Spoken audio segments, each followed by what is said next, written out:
Hello, I'm Muñoz. Let me explain passive replication. The goals of this presentation are to identify the passive replication characteristics, to apply the advantages of this replication model, and to avoid the inconveniences of it.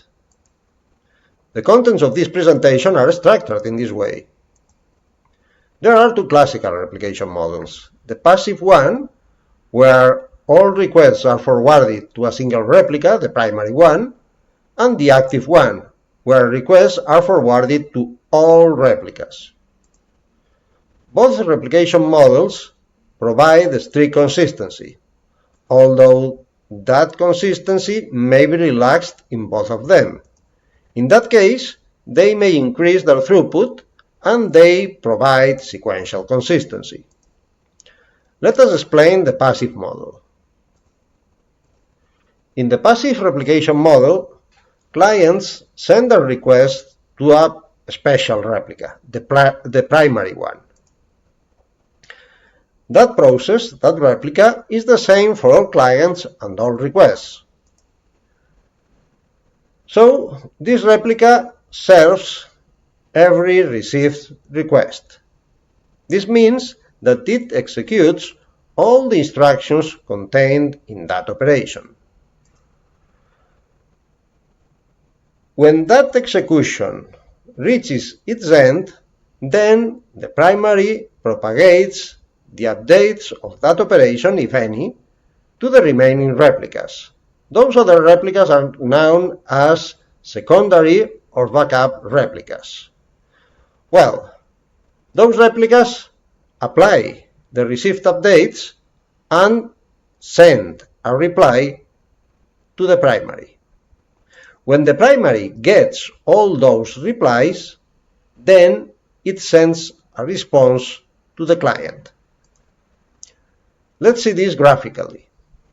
Here, the client sends the request to the primary. The primary executes all instructions in that operation, and eventually it reaches the end of that operation. At that time, it checks whether that operation has modified the state of that primary process. If so, it sends the corresponding updates to the backup replicas.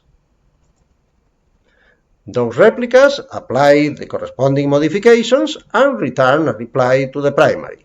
When the primary gets all those replies, then it sends the response to the client. Advantages in this replication model.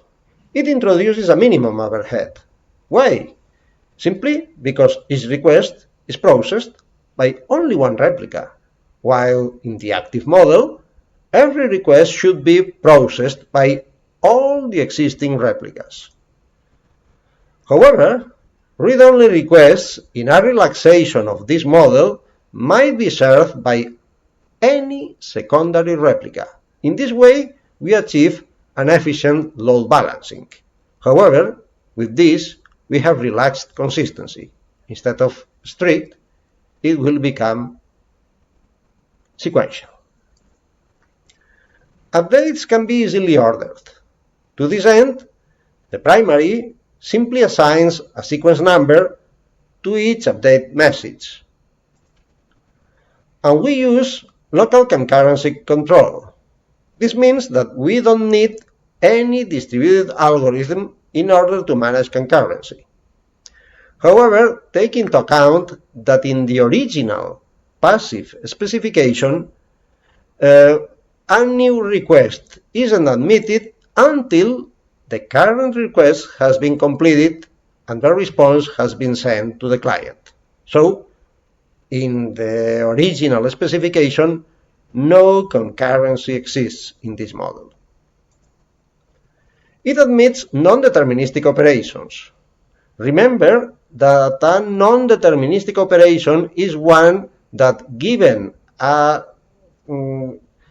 concrete collection of arguments, in different invocations, doesn't return the same results. So, non-deterministic operations are dangerous in the active replication model because the same operation is executed concurrently by many different processes, and in each process they may generate different results. Here, however, non-deterministic operations are only run by the primary process. So, there's no problem. The results, if any, are propagated to every replica. So, all those replicas see the same effects even when the operation is a non-deterministic one. So, inconsistencies among replicas never will arise in this model. In regard to inconveniences, we have a difficult reconfiguration when the primary replica fails.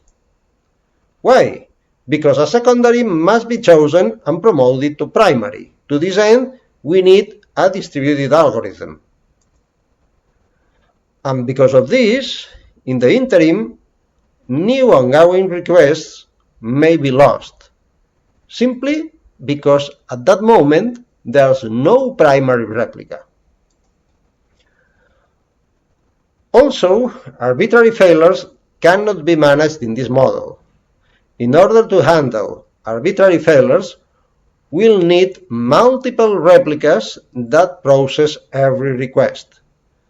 So, here, we only process each request in a replica, and we cannot handle this kind of failures. Let's conclude. Once this presentation concludes, the student should be able to identify the passive replication model characteristics, apply the advantages of this replication, and to avoid inconveniences of this replication model.